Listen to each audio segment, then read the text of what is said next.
Hello there and welcome back to another review. Right, so today we're going to be having a look at Resident Evil Retribution. Now you'd think by now they probably would have been done with these movies. You'd think by now, look, we're running out of ideas. We probably didn't even have that many ideas to begin with anyway. Let's quit while we're ahead. Let's leave it there. But Paul W.S. Anderson knew he wanted to squeeze a bit more juice out of the tank, right? He wanted to keep going with the film franchise. So here we go again for yet another Resident Evil movie review. A lot to be said about this one. So like with all the Resident Evil movies I've reviewed so far, they've all been a bit ranty in nature. This film, this review may not be any exception to that fact, but we'll see how we go as the review goes along. So made in 2012, and this is the third time that Paul W.S. Anderson returns to the director's chair. And what gets me is if you look at the Wikipedia for this movie in the production segment, it's like because obviously I do a bit of research sometimes before I like review a movie. If there's just want to get a bit of background information to like even in the production or an interesting fact about the film or whatever it may be. It's like you read up on the production. It says they were influenced by Westworld, they were influenced by Blade Runner, and they were influenced by Inception. Here's an idea. How about be just influenced by the game that you're basing the frigging film on? That is just an idea. Why are you taking like inspiration from these other movies and franchises and God knows what? You're making Resident Evil.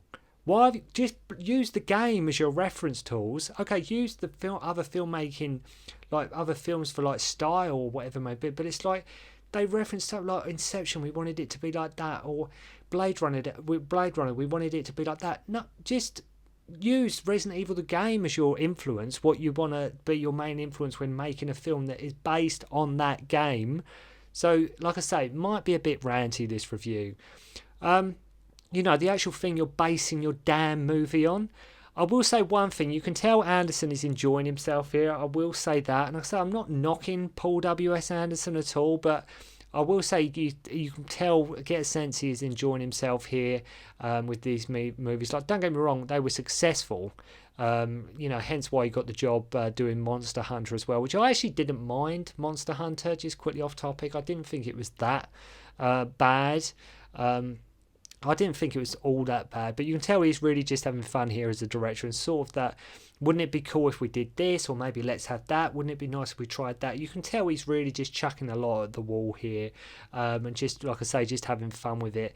Yes, the film is loaded with CGI set pieces. The film was originally going to be shot back to back with the final installment, the final chapter, but Paul W.S. Anderson decided to focus just on Retribution here.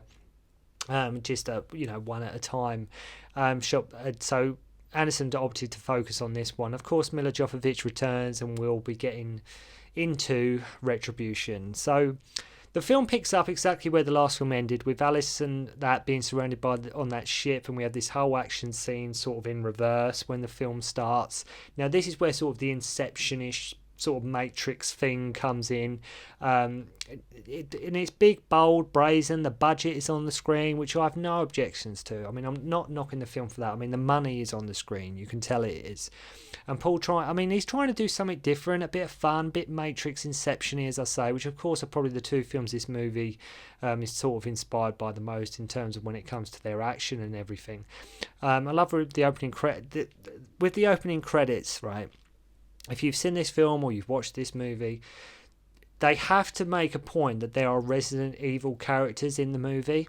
Because one of my main gripes where I've reviewed these films is some of the all of the Resident Evil characters that are actually in the game are treated so poorly in these movies. Like, they are really given the short end of the stick. They really do not. Like I said, my main problem is the filmmakers don't know what to do with them. Like, we get Claire, she's just running a convoy.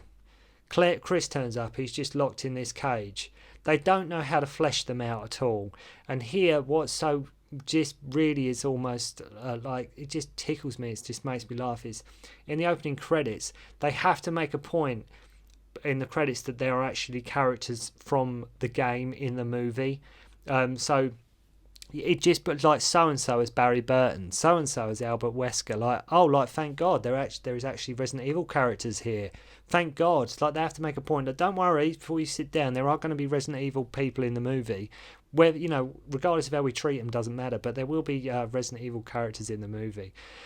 Then we get the classic opening monologue from Alice explaining everything that's been going on again and again, you know, and it just proves how little happens in the movies.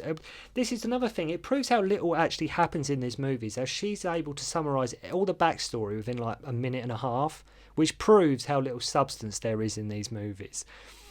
She's able to do it in like about 1 minute 10. Also, to be honest, I'm sure that the only people watching this will be the people who've watched the previous movie. So I don't really think we need a recap of everything that's happened so far. I don't really think that's necessary. She goes, and my friend Jill was caught and brainwashed. From what I recall, you two hardly even spoke or got on. You looked at each other like you hated each other in Apocalypse. So when you say my friend Jill, I don't think you were very much, because like I say, whenever she encounters Alice encounters a character from the game. Claire's no exception. Jill's exactly the same. She doesn't look like she wants them there at all. She really looks at them almost with disgust and hatred. Like Alice and like Jill, if you watch Apocalypse, they're not. You wouldn't think, oh, them two really got on. So she says, my friend Jill. So they barely made eye contact, let alone get along. So after this big explosive opening, the film throws you a curveball, and we have Alice waking up in a normal house with a different haircut, married to Carlos, with a kid. So at this point, you're like, what the hell's going on, right? You're like, what the hell is going on? Why are we suddenly here? Like I say, Chris and like Claire from that have just sort of disappeared at this point. We're just shifting gears and we're going to like sort of like suburban America. She's just waking up. She's got a normal family, this kind of thing. You know, so some zombies come in and crash the party. Alice and her little one hide in the attic. I mean, it's quite cool. We have the La Plaga's parasite featured in this movie. So rather than staying there, they come down. They're in the attic sort of hiding out. And rather than staying there, they come down after about 10 seconds. Like, might be clear now.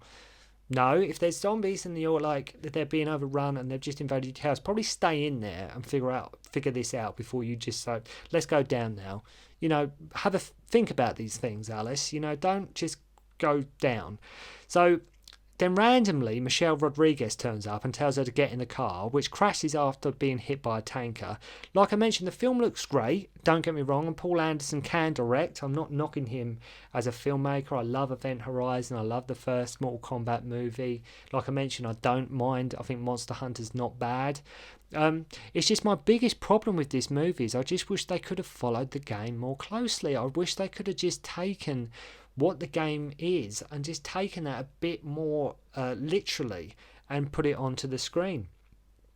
So after this, Alice wakes up again, and it's always he's wearing something super skimpy, laying on an umbrella floor. We have Jill here, who's, like I mentioned, is brainwashed and wants to know why Alice turned against them and who she is working for. So she gets into her leather latex sort of S&M gear just to give her, you know, a bit of a sexy costume. I mean, yeah, okay, the new outfit's hot. You know, let's not joke around here. It's hot, you know, which is fine.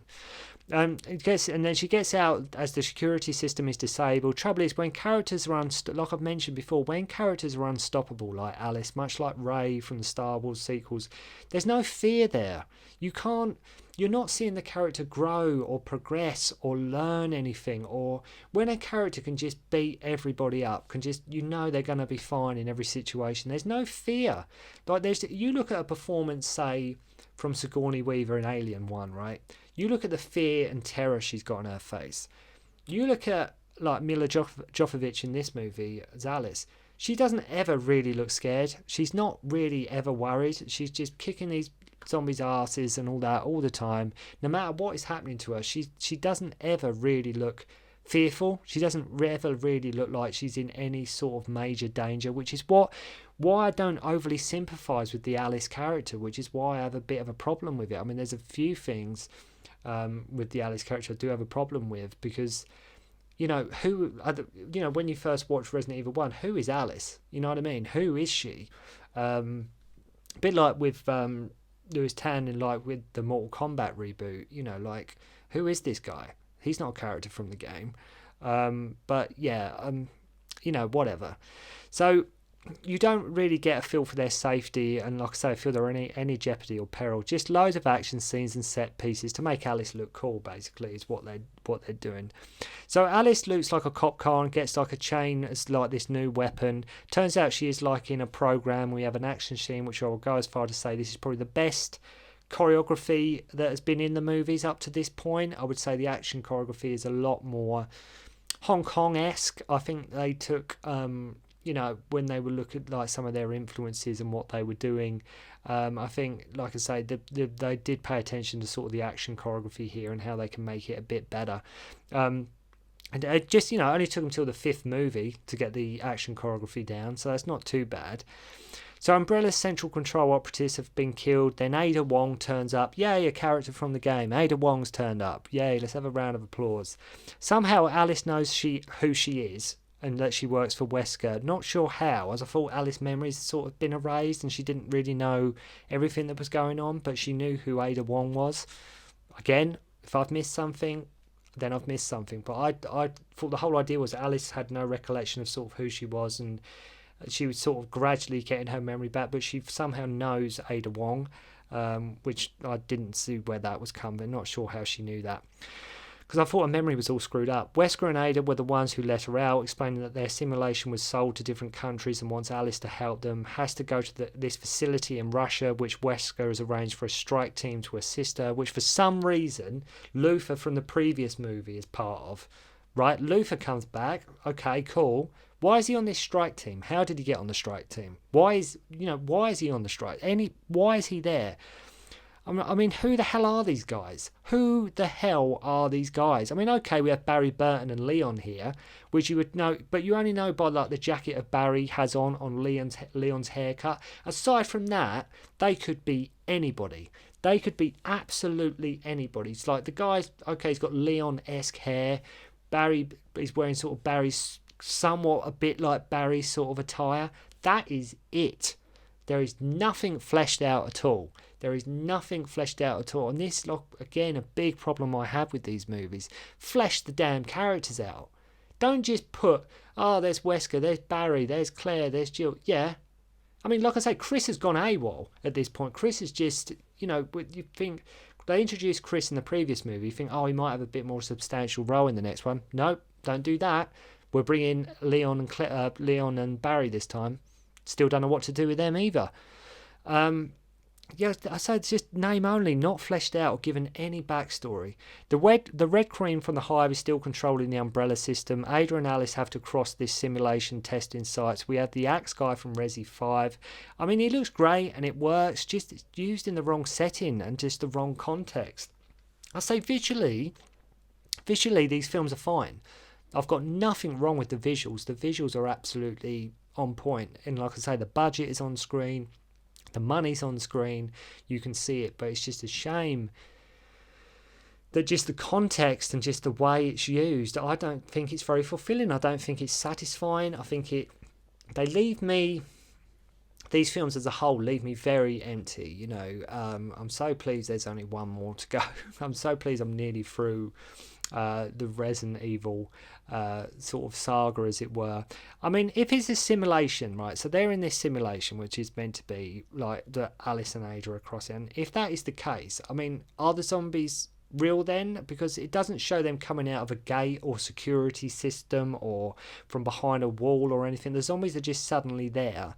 And if it's a simulation, I know it's in like the Umbrella facility, I mean, I'm just not sure how the zombies suddenly appear. If everything's a simulation and not everything around them's real, are the zombies there? I mean, obviously the zombies are there, but where have they come from? This is what my problem is. I mean, maybe that is explained and I've just missed it. I don't know. Again, if I do get things wrong in these reviews or I've missed a bit here and there, you'll have to forgive me, but call me out on it if there's something I haven't sort of acknowledged. So we go to another testing site, and it's where Alice was at the beginning with Carlos. The rescue team gets ambushed by some zombies, and as always, they never run out of ammo.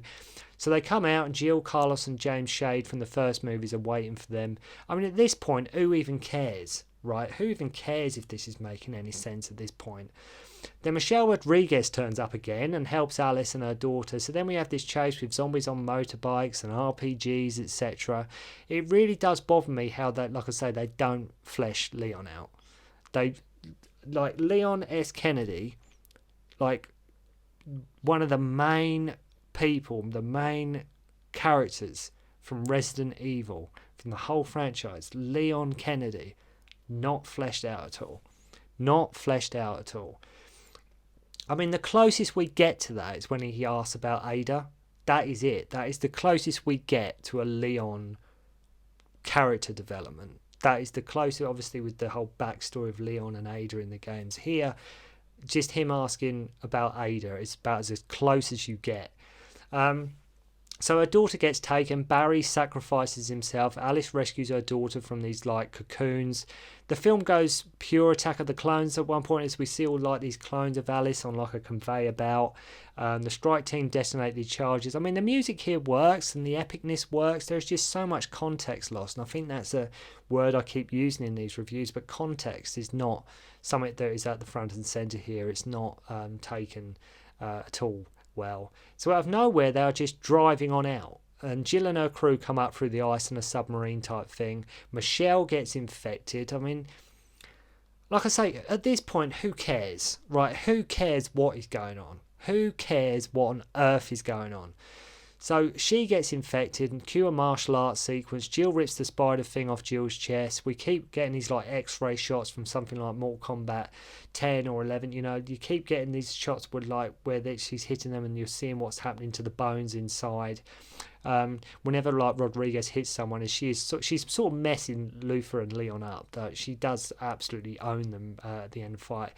So we have, as we always do in all of the films, another slow-mo gun toss to Alice, which has to be done. We have to have the slow-mo gun throw to Alice, which for some reason Paul W.S. Anderson thinks looks awesome, which is okay, it's all right the first time, but we don't need to keep doing it.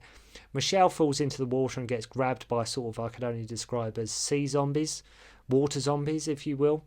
I mean, I will say at the end we have Leon, Ada, Jill, with a recovering Alice, and where that last scene, if you watch it, visually with them all sitting there, Ada, Jill, Leon, they all look the part. They all look, as it should. Like if you had not seen the film, you watched that just that little bit, you'd think, oh, it doesn't look too bad. Like everybody sort of looks the part. Leon, okay, but no. There's nothing. And do you think you're going to get more Leon in the next movie? Of course you're not. You know, do you think you're going to get more Ada? No. So they do look the part. So it ends with Wesker, who injects Alice with the T-virus, saying they need Alice as world's been overrun by monsters, and outside like the White House there's like these flying demons and dragons and God knows what, and zombies. Chris is gone. Claire is gone. Just love how all these characters just come and go with no explanation. It's like, well, we've got Leon and Ada, right, they can go. We had Chris and Claire in the previous movie, they can go. End of Apocalypse, we had Jill in Apocalypse, right, in Extinction, she can disappear. That's what I'm saying, they come and go willy-nilly, and even when they're there, they're not fleshed out at all. So I don't even know what is the point. If you're going to include them, then make it worth it. Don't just put them in there just because they're there. And like I say, you've got the Wesker guy who's just doing like an Agent Smith impression. Oh, God, but you know, it is what it is. It is what it is. Still not as bad. I know I keep saying it. Extinction and Apocalypse to me are the worst by a long way. I don't think, let's say, one is probably okay. Retribution, I would probably say, is better. Better than the previous movie. I think it's better than Afterlife. But it'd probably be Retribution at this point, which is probably, I'd probably say Resident Evil 1's 1. This one's probably 2, 3, probably Afterlife and say Extinction and Apocalypse are down at the bottom. But just one more to go of these Resident Evil reviews, then I'm done. Then I can get into some of the more fun stuff, some of the animated ones, and we'll hopefully get around to reviewing Welcome to Raccoon City. So I'll end it there. Thank you very much for watching the review. Hope you enjoyed, and I'll see you soon.